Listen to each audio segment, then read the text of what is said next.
Tuloy natin ang analysis ko ng 11 factors na mag-contribute sa peace sa Sulu ngayon as I speak 2025. So again, I'm Colonel Dennis Eclarin, the chairman of the Scout Ranger Alumni Association and a content creator from our YouTube channel named Colonel Dennis Eclarin. So, ang pangwalo na sa tingin ko na nakakontribute sa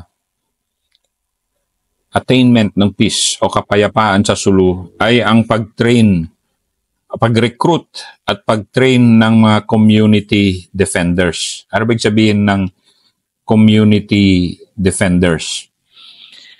Yung sa mga bayan-bayan natin, lalo na nung mga, actually, 1970s, meron na tayo nito, yung mga CHDF. Ito yung mga volunteers. So, Civilian Home Defense Force pa sila. CHDF. Home Defense. Kasi sila yung nagde-defense ng kanilang mga bahay at kanilang mga barangay. Yan. Naging KAFGU sila. Pero ang bottom line, isa lang ang kanilang trabaho para maging defenders ng kanilang communities. Meron din silang version. Ito yung mga tanod, barangay tanod. Pero sa Sulu, naging malaking bagay yung i-train ng mga special forces and infantry battalions, yung mga BPAT o BPAT, Bravo Papa Alpha Tango. So, BPAT, Barangay Peacekeeping Action Team. Ano ba mga ito? Ito yung, hindi sila KAFGU, hindi sila tanod. Actually, under the supervision and training, dapat sila ng PNP. Pero sa Sulu kasi, special case. Trinain sila ng special forces according sa standards ng special forces. Bakit ba kailangan yung mga BPAT? And i-feature ko sila sa aking mga next episodes dito sa Sulu series. Bakit mo kailangan ang BPAT? I-take the case natin yung Barangay Kabuntakas sa Patikul. Ang Kabuntakas kasi nung panahon ng kaguluhan ng Abu Sayyaf, napakadaming tao ang napinsala na nagbakwit nga lahat sila. And wala sila kasi noon na mga defenders. Kasi nga, karamihan, maraming tao sa Kabuntakas ay mga kamag-anak ni Radulan Sahiron, yung Abu Sayyaf top commander. Labas-pasok yung mga Abu Sayyaf doon. Of course, labas-pasok din yung mga sundalo na tumutugis sa kanila. Ipit yung mga tao, kaya bumaba. Ngayon, nung nagbalik barangay, bumalik sila. Isa sa mga magic na nangyari doon is nagtatag ng KAFGU detachment sa area nila. Dahil kung may KAFGU, permanent yan, or at least semi-permanent yan na defenders ng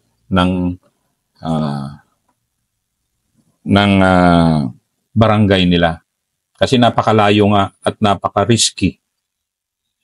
Pero, hindi sapat yung KAFGU. Kailangan mo ng volunteers talaga na ito na nga yung, kung sa atin, ito yung mga tanod. Pero this time, hindi batuta lang yung dala ng mga tanod na ito. Sariling armas nila yung dala-dala nila. Kasi sa mundo ng Sulu, Basilan, karamihan ng tao at ng mga bahay may armas. Hindi naman forcefully pinababa ng mga army at armed forces at pinasurrender yung mga armas, hindi. Ang naging strategy ng armed forces, hayaan nyo, hawakan nyo yung armas nyo, pero yan ang pang-defend nyo sa community nyo. Which is exactly what happened. Kasi itong mga tao, nung trinain sila ng Special Forces at ng Infantry Battalion. In this case, dito sa Patikul, ang nang-train na isa na napaka masigasig na nang-train sa kanila yung 35th Infantry Battalion, yung mga makamandag.